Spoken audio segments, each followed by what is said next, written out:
नमस्ते, आस्था ही ज्ञान चैनल में आपका स्वागत है। धर्म शास्त्रों के अनुसार पितरों का पितृलोक चंद्रमा के ऊर्ध्व भाग में माना गया है। दूसरी ओर अग्निहोत्र कर्म से आकाश मंडल के समस्त पक्षी पितृप्त होते हैं। पक्षियों के लोक को भी पितृलोक कहा जाता है। तीसरी ओर कुछ पितृ हमारे वरुण देव का आश्रय लेते हैं और वरुण देव जल के देवता हैं, अतः पितरों की स्थिति जल में भी बताई गई है।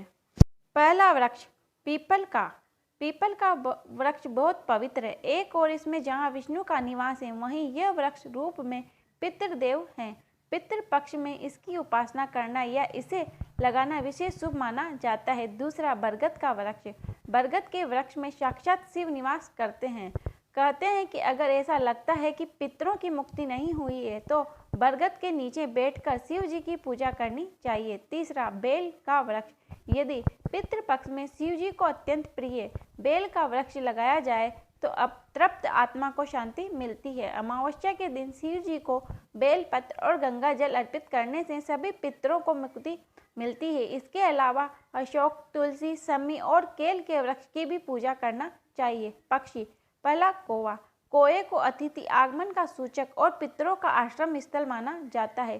श्राद्ध पक्ष में कौओं का बहुत महत्व माना गया है। इस पक्ष में कौओं को भोजन कराना अर्थात अपने पितरों को भोजन कराना माना जाता है। शास्त्रों के अनुसार कोई भी समतावान आत्मा कौए के शरीर में स्थित होकर विचरण कर सकती है। दूसरा हंस। पक्षियों में हंस एक ऐसा पक्षी है जहाँ देव आत्माएं आश्रय लेती है। यह उन आत्माओं का ठिकाना है जिन्होंने अपने जीवन में पुण्य कर्म किए हैं और जिन्होंने यम नियम का पालन किया है। कुछ काल तक हंस योनि में रहकर आत्मा अच्छे समय का इंतजार कर पुनः मनुष्य योनि में लौट आती है या फिर वह देवलोक चली जाती है।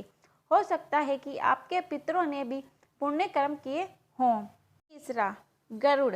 भगवान गरुड़ विष्णु के वाहन है। भगवान गरुड़ के नाम पर ही गरुड़ पुराण है, जिसमें श्राद्ध क्रम, स्वर्ग, नरक, पितृलोक आदि का उल्लेख मिलता है।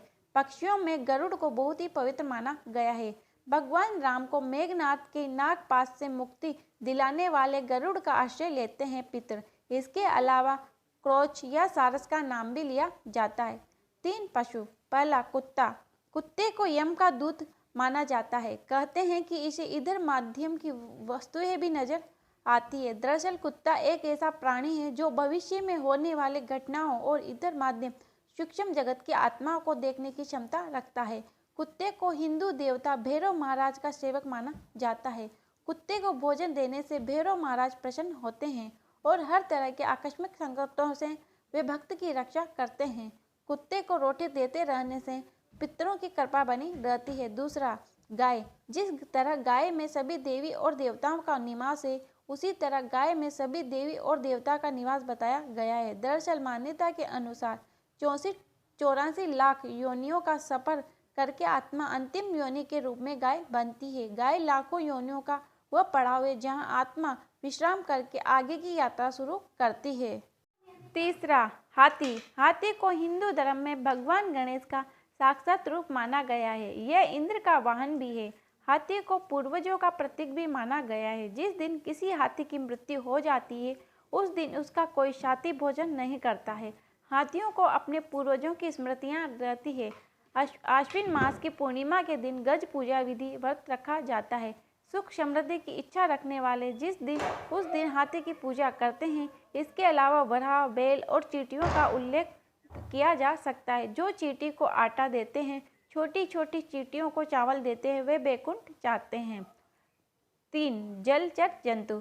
पहला मछली। भगवान विष्णु ने एक बार मत्स्य का अवतार लेकर मनुष्य जाति के अस्तित्व को जल प्रलय से बचाया था। जब श्राद्ध पक्ष में चावल के लड्डू बनाए जाते हैं तो उन्हें जल में विसर्जित कर दिया जाता है। दूसरा कछुआ।